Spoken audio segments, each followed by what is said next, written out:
La noche es el momento perfecto para contar lo que nadie se atreve a decir en voz alta. Bienvenidos a un nuevo episodio de Ecos de lo Macabro, donde cada historia podría ser más real de lo que imaginas. Si te gusta sentir ese escalofrío recorriéndote la espalda, suscríbete al canal y únete a esta comunidad de amantes del misterio. Y cuéntame en los comentarios de dónde nos escuchas. Ponte cómodo, apaga las luces y sube el volumen.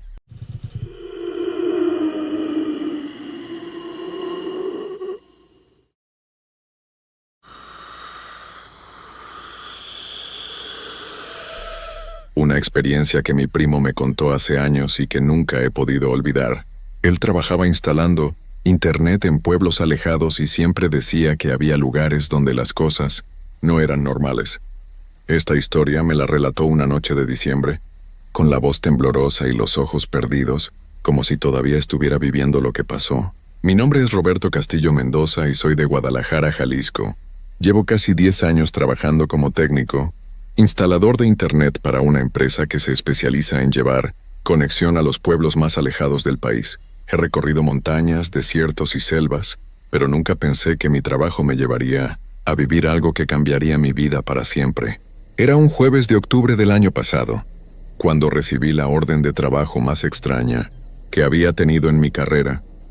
Tenía que ir a un pequeño pueblo llamado San Andrés del Monte, perdido en las montañas de Michoacán. El lugar estaba tan alejado que ni siquiera aparecía en el GPS de mi camioneta. Tuve que usar mapas viejos de papel que me dio mi jefe, y eso ya me puso nervioso desde el principio. El viaje me tomó casi 6 horas por carreteras llenas de curvas y hoyos. Mientras más me alejaba de la ciudad, más se sentía el silencio. La radio dejó de funcionar después de las primeras 3 horas, y solo quedaba el sonido del motor de mi camioneta y el viento que se colaba por las ventanas mal cerradas. Llegué a San Andrés del Monte cuando ya estaba oscureciendo. Era un pueblo de máximo 50 casas, todas viejas y con techos de lámina oxidada. Las calles eran de tierra y había muy pocas luces encendidas. Me dirigí directamente a la casa del cliente, según la dirección que tenía anotada en mi orden de trabajo: calle principal, sin número, casa azul con reja negra. No me costó trabajo encontrarla porque era la única casa azul del pueblo. Estacioné mi camioneta enfrente y bajé con mi caja de herramientas. La casa se veía normal por fuera, pero había algo que me incomodaba. No sabía qué era exactamente, pero sentía como si alguien me estuviera observando desde las ventanas oscuras de las casas vecinas. Toqué la puerta y esperé. Después de unos minutos escuché pasos lentos acercándose desde adentro. La puerta se abrió con un chirrido que me dio escalofríos. Y apareció un hombre muy delgado, de unos 60 años, con el cabello completamente blanco y los ojos más claros que había visto en mi vida. Eran casi transparentes, como si no tuvieran color. ¿Usted es el técnico que viene por el internet?, me preguntó con voz suave, casi como un susurro. Sí, señor. Soy Roberto Castillo, vengo de la empresa Tecnoconex. ¿Usted es el señor Esteban Morales? El hombre asintió despacio y me invitó a pasar. La casa por dentro era muy extraña. Estaba completamente oscura. Solo había una vela encendida en la mesa de la sala. No tenía televisión, ni radio, ni ningún aparato eléctrico que pudiera ver. Alguien que no tenía ni siquiera luz eléctrica quisiera contratar internet. Disculpe, ¿tiene luz en la casa?, le pregunté mientras dejaba mi caja de herramientas en el suelo. No necesito luz artificial, me respondió sin mirarme directamente. Pero necesito el internet para comunicarme. Su manera de hablar me ponía cada vez más nervioso. Hablaba muy despacio, como si estuviera pensando cada palabra antes de decirla, y tenía la costumbre de quedarse callado por largos momentos, solo mirando hacia la pared como si viera algo que yo no podía ver. Le expliqué que necesitaba revisar dónde iba a colocar el módem y por dónde iba a pasar el cable. La casa era pequeña, solo tenía una sala, una cocina, un baño y una recámara. Todo estaba muy limpio, pero había un olor extraño, como a flores marchitas mezcladas con algo dulce que no podía identificar. Mientras revisaba las paredes para ver por dónde pasar el cable, el señor Morales se quedó parado en una esquina de la sala, sin moverse, solo observándome. No decía nada, no hacía ruido, pero yo podía sentir sus ojos siguiendo cada uno de mis movimientos. Era como tener una sombra que no se despegaba de mí. ¿Para qué va a usar el internet, señor Morales?, Le pregunté tratando de hacer conversación y romper ese silencio tan incómodo. Para hablar con mi familia, respondió después de un largo silencio. Hace mucho que no hablo con ellos. ¿Viven lejos? Muy lejos, susurró, y por primera vez me miró directamente a los ojos. Sentí un frío que me recorrió todo el cuerpo. Sus ojos parecían no tener fondo, como si fueran dos pozos profundos. Traté de concentrarme en mi trabajo, pero cada vez me sentía más incómodo. El señor Morales se había sentado en una silla vieja de madera y no me quitaba la vista de encima. No parpadeaba casi nunca y cuando lo hacía, parecía que le costaba trabajo, como si fuera algo que tuviera que recordar hacer. Mientras perforaba la pared para pasar el cable, le pregunté, ¿hace mucho que vive aquí en San Andrés del Monte? Toda la vida, respondió. Mi familia también vivió aquí. Todos vivimos aquí. ¿Y dónde están ahora? ¿Se fueron a la ciudad? Se quedó callado por tanto tiempo que pensé que no me había escuchado. Cuando volteé a verlo, tenía los ojos cerrados y movía los labios como si estuviera hablando con alguien, pero no salía ningún sonido de su boca. «Señor Morales», le dije un poco más fuerte. Abrió los ojos de golpe y me miró como si no me hubiera visto antes en su vida. «¿Quién es usted?», me preguntó con voz confundida. «Soy Roberto, el técnico del internet. Vine a instalarle la conexión». «Ah, sí», dijo despacio como si estuviera recordando. «El internet para hablar con mi familia». Eso me puso muy nervioso. Decidí trabajar más rápido para terminar pronto y salir de ahí. Ya estaba oscuro afuera y quería llegar a algún hotel en el pueblo más cercano antes de que fuera demasiado tarde. Mientras conectaba el módem, escuché un ruido extraño que venía de la recámara. Sonaba como si alguien estuviera arrastrando algo pesado por el suelo. Me quedé quieto escuchando. ¿Hay alguien más en la casa?, le pregunté al señor Morales. «No», respondió, pero ya no me estaba viendo a mí. Tenía la vista fija en la puerta de la recámara, y en su cara había una expresión que no sabía cómo describir. Era como miedo, pero también como expectativa. El ruido se volvió a escuchar, más fuerte esta vez. Era definitivamente el sonido de algo pesado siendo arrastrado, como si alguien estuviera moviendo un mueble muy grande. «¿Estás seguro de que no hay nadie más aquí?», insistí, sintiendo como el sudor me empezaba a correr por la frente. El señor Morales sonrió por primera vez desde que llegué, pero no fue una sonrisa normal. Era como si sus labios se estiraran sin que sus ojos participaran. Sus dientes eran demasiado blancos, demasiado perfectos para alguien de su edad. «Ellos están esperando», susurró, «esperando a que termine de conectar el internet». «¿Ellos? ¿Quiénes son ellos?». Pero no me respondió. Se levantó de la silla muy despacio y caminó hacia la recámara. Yo me quedé paralizado viendo cómo abría la puerta lentamente. La habitación estaba completamente oscura, pero pude ver que había algo moviéndose adentro. «Pen», me dijo sin voltear a verme, «quiero que conozcas a mi familia». Todo mi cuerpo me decía que tenía que salir de ahí inmediatamente, pero mis piernas no me obedecían. Era como si estuviera pegado al suelo. Desde la recámara empezó a salir un olor terrible, como a comida podrida mezclada con tierra húmeda. «Señor Morales, yo mejor regreso mañana para terminar la instalación», logré decir con voz temblorosa. «No», me dijo firmemente, y por primera vez su voz sonó fuerte, casi como un grito. «Tienes que conocerlos. Han estado esperando mucho tiempo». De la recámara oscura empezaron a salir sonidos extraños. No eran voces humanas, pero tampoco eran de animales. Eran como gemidos ahogados, como si alguien tratara de hablar con la boca llena de tierra. El señor Morales extendió su mano hacia mí. «Ven, Roberto. Mi esposa, mis hijos, mis padres. Todos quieren conocerte». Fue entonces que noté algo horrible. Su mano estaba fría como el hielo, y su piel tenía un color grisáceo que no había visto antes. Era como si no tuviera sangre corriendo por sus venas. Los sonidos de la recámara se hicieron más fuertes, y pude escuchar como si varias personas se estuvieran arrastrando por el suelo, acercándose hacia la puerta. El olor se volvió insoportable. «No, yo tengo que irme», dije tratando de caminar hacia la puerta principal, pero el señor Morales se movió más rápido de lo que cualquier persona normal podría moverse. En un segundo estaba bloqueando mi camino. «No puedes irte sin conocer a mi familia», repitió con esa sonrisa horrible. «Ellos han estado solos por tanto tiempo. Necesitan compañía». Fue entonces que me di cuenta de la verdad más aterradora. Miré alrededor de la casa otra vez y noté detalles que antes no había visto. No había polvo en ningún lado, pero tampoco había señales de que alguien realmente viviera ahí. No había comida en la cocina, no había ropa, no había nada personal, y lo más extraño de todo, no había espejos en ningún lado. Usted no está vivo, ¿verdad? Le pregunté con la voz quebrada. Su sonrisa se hizo aún más grande. Es solo otra forma de vivir, Roberto. Y mi familia y yo hemos estado muy solos. Los sonidos de la recámara se hicieron ensordecedores. Pude escuchar claramente el ruido de varios cuerpos arrastrándose, acercándose cada vez más. El olor era tan fuerte que me daban ganas de vomitar. En ese momento, mi instinto de supervivencia finalmente funcionó. Agarré mi caja de herramientas y la lancé contra la ventana más cercana. El vidrio se rompió con un ruido que cortó el aire como un grito.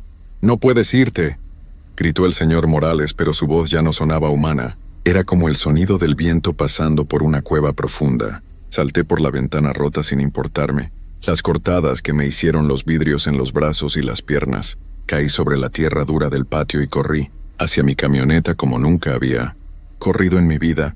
Detrás de mí escuché cómo se abrió la puerta de la recámara, y los sonidos que salieron de ahí me helaron la sangre. Eran gritos, lamentos y ruidos de cosas arrastrándose, que se acercaban rápidamente hacia la ventana rota. Llegué a mi camioneta temblando tanto que casi no podía meter la llave. Cuando por fin logré encenderla, miré por el espejo y vi algo que me quitó el aliento. Por la ventana rota de la casa estaban saliendo figuras oscuras. No podía ver bien qué eran, pero se movían de una manera que no era natural, como si se deslizaran sobre el suelo en lugar de caminar. Pisé el acelerador a fondo y salí de ahí derrapando. Mientras me alejaba, pude ver en el espejo retrovisor que las figuras oscuras habían salido de la casa y estaban en medio de la calle, viendo cómo me iba. Parecían estar flotando a unos centímetros del suelo. Manejé toda la noche sin parar, con las manos temblando y el corazón latiendo tan fuerte que pensé que se me iba a salir del pecho. No me detuve hasta llegar a Morelia, cuando ya estaba saliendo el sol. Cuando llegué a la oficina al día siguiente, le conté todo a mi jefe. Él me miró como si estuviera loco, pero cuando vio las cortadas en mis brazos y lo nervioso que estaba, decidió investigar. Llamó a la empresa telefónica local para preguntar sobre la dirección.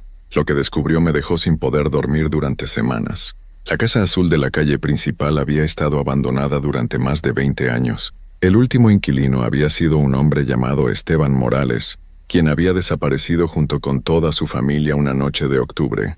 Nunca encontraron sus cuerpos, pero los vecinos decían que a veces se escuchaban ruidos extraños saliendo de la casa vacía. Lo más escalofriante de todo era que nunca se había hecho ninguna solicitud de internet para esa dirección. La orden de trabajo había aparecido en el sistema de la empresa, sin que nadie supiera cómo o quién la había puesto ahí. Renuncié a mi trabajo esa misma semana. Ahora trabajo en una oficina en el centro de Guadalajara, donde hay muchas personas alrededor, y nunca tengo que ir a lugares solitarios, pero todavía tengo pesadillas con esos ojos transparentes y esa sonrisa horrible. Y a veces, cuando estoy solo en casa por las noches, juro que puedo escuchar el sonido de algo pesado siendo arrastrado por el suelo, como si alguien o algo todavía me estuviera buscando. Por eso nunca más acepto trabajos en pueblos que no aparecen en el mapa, porque hay lugares donde los muertos no descansan y donde las familias esperan por toda la eternidad a que alguien nuevo llegue a hacerles compañía.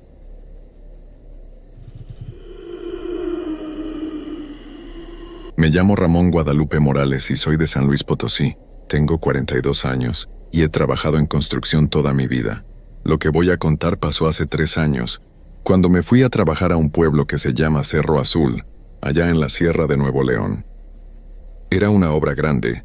Íbamos a hacer una carretera que conectara ese pueblo con la ciudad más cercana. Llegué al lugar un lunes por la mañana.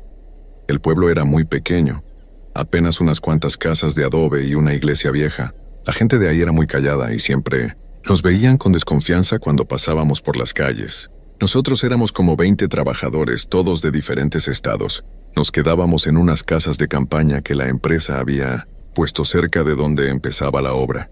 El primer día todo fue normal. Llegamos, conocimos el terreno. Nos explicaron qué teníamos que hacer. La carretera iba a pasar por el lado de un cerro, muy alto que la gente del pueblo llamaba el Cerro de los Susurros. Cuando le pregunté a don Evaristo, el encargado de la obra, por qué se llamaba así, nada más se rió y me dijo que eran supersticiones de la gente del pueblo. Los primeros días trabajamos sin problemas. Nos levantábamos a las 5 de la mañana, desayunábamos y empezábamos a trabajar a las 6. Mi trabajo era manejar una máquina excavadora para quitar la tierra y las piedras del camino.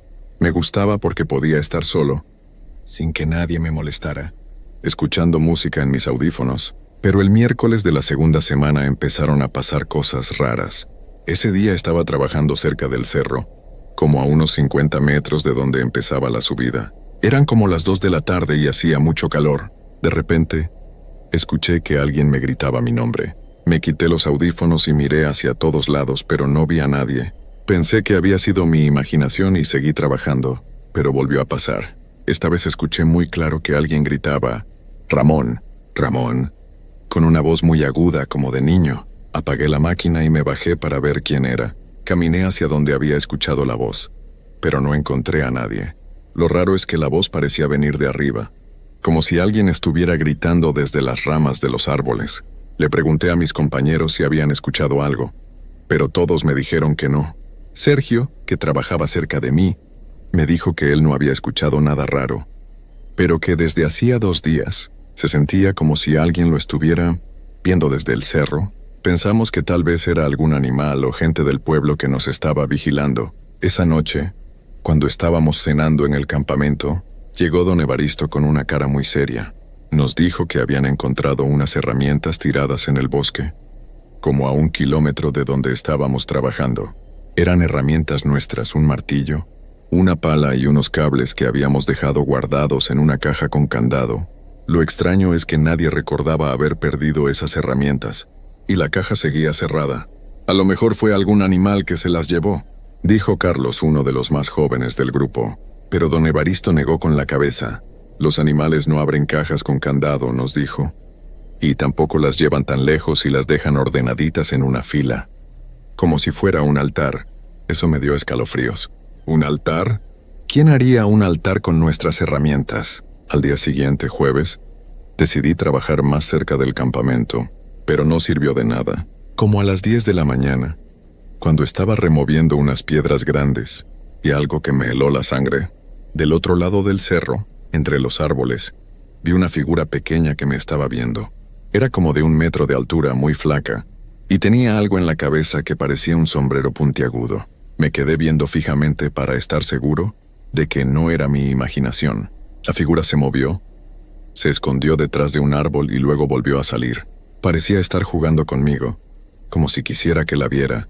Después de unos minutos desapareció completamente. Le conté a mis compañeros lo que había visto, pero la mayoría se burló de mí. «Ya se te están subiendo los aires del cerro», me dijo Joaquín riéndose. «Aquí no hay nada más que árboles y piedras».